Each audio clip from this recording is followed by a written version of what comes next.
Carmen, would you like to introduce Marc? Yes. Welcome, Marc. He's a founder and CEO of Vertex Ecosystem. He came from Johannesburg. He has a extensive experience, and he's also founder of the Vision 2030 on sustainability agenda for Africa. Among other things, he just have some consultancy, supply chains, and urban infrastructure and technology approach. Please. Thank you very much. Hi, everyone. It's nice to be here. Thank you. In much of the Sub-Sahara, co-creation is a non-topic when it comes to initiatives of national scale. Infrastructure projects, scale conservation efforts, you name it, usually led by the powerful, heavily resourced entities, the usual suspects, we call them. Even in collaboration, those who are welcomed into the development sphere do not come from diverse socioeconomic strata. We suffer from groupthink and a legacy of copy-paste principles, kind of like the 1990s structural adjustment programs or private-public partnerships, which essentially coerced governments as preconditions for access to much-needed development finance. Our people are big on tenders, big contracts, hiring foreign expertise, so much so that the South African social media community dubbed the word tenderpreneur to describe the select few who have made questionable wealth gains by being active in what is a top-down approach to co-creation and development overall.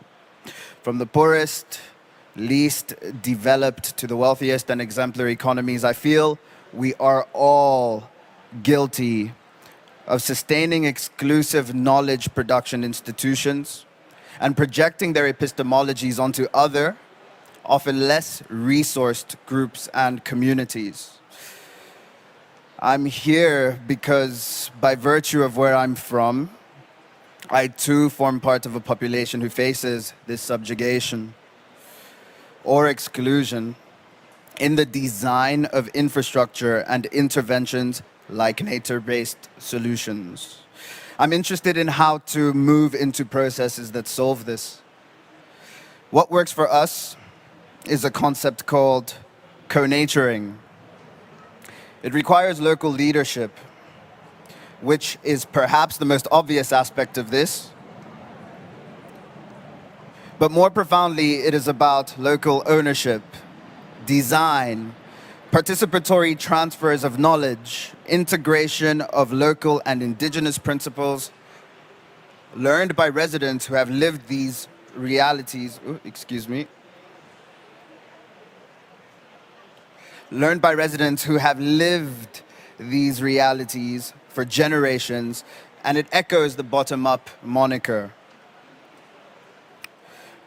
I work with innovators who understand these complexities and give them the stage to build, manage, teach, seeking replicability and regional integration of these solutions. What we do at Vision 2030 is create a purposed ecosystem that streamlines investors, inventors, ideators, entrepreneurs, even subversionists through all of the key stages of the startup journey. It includes incubation, acceleration, mentorship, investor readiness, business literacy and investment, followed by implementation, evaluation, and replication. It's simple, right? We rely on multi-stakeholder partnerships to deliver these programs, and as a fund, want to fill the gaps of investment into early-stage Africa-focused agriculture, food and water security startups whose ideas typically amount to nature-based solutions. My age will show here for anyone wondering how old I am, but during the completion of my master's degree in 2019, the most recent studies showed that of the $620 billion invested into startups worldwide, only 0.7% of them flowed into Africa. That same year, we hosted a summit in Nairobi to bolster co-creation through innovation and impact investing. Which brings me to this first example. Meet Asilimia. They won our summit competition in Kenya that year, and through their own grit secured $350,000 in pre-seed funding 3 months later. Today, their app has helped at least 50,000 micro businesses in Kenya manage more than $20 million in transactions while resolving accounting and financial literacy disparities, business management inexperience, and transactional issues that once fueled the inefficiency in this community. Also at that summit was Apollo Agriculture. At the time, Apollo was a 2-year-old company who had barely disbursed 1,000 loans in their app and were yet to expand their services that they offer to Kenya's smallholder farmers. Today, they now help them with farming inputs, advice, insurance, and market access. This year, they hit a $40 million Series B raise and are poised to serve the 200,000th farmer spanning 18 Kenyan counties. I should disclose that they were not competitors in this competition. They were invited as an expert to share on the issue of co-creation in agriculture. What they do in their operation, just so you understand, is they give smallholder farmers a loan using a more empathetic, case-based credit algorithm, issuing not cash, but tech-enabled vouchers that can be traded for supplies at the nearest what we call agro dealer. The app harmonizes fourth-generation technologies to help farmers to understand their environmental disposition, to understand what inputs or supplies they'll need. The agro dealer then transacts directly with Apollo, and the farmer experiences efficiency.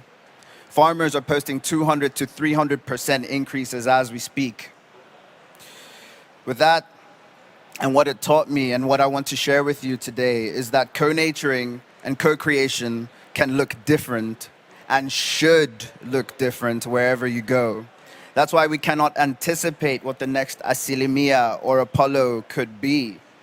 Instead, we challenge those who need this to work to fashion their own solutions.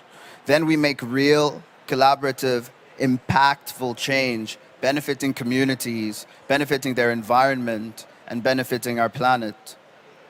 I encourage all of you to get involved in this fund, our supporting ecosystem, and to seek synergies between your own agenda, as this is the foundation of creation that will heal the world. Thank you. Thank you very much, Marc. It was a compelling message here for everybody to co-nature and co-create in various ways and across the world. Because the EU is not only about EU is also about the world. And I think that in our programs, this is what we are doing. We are having the cities of the EU in our projects, but we have also non-EU member states. We have non-EU observers and partners in our programs. So now, actually, my program says that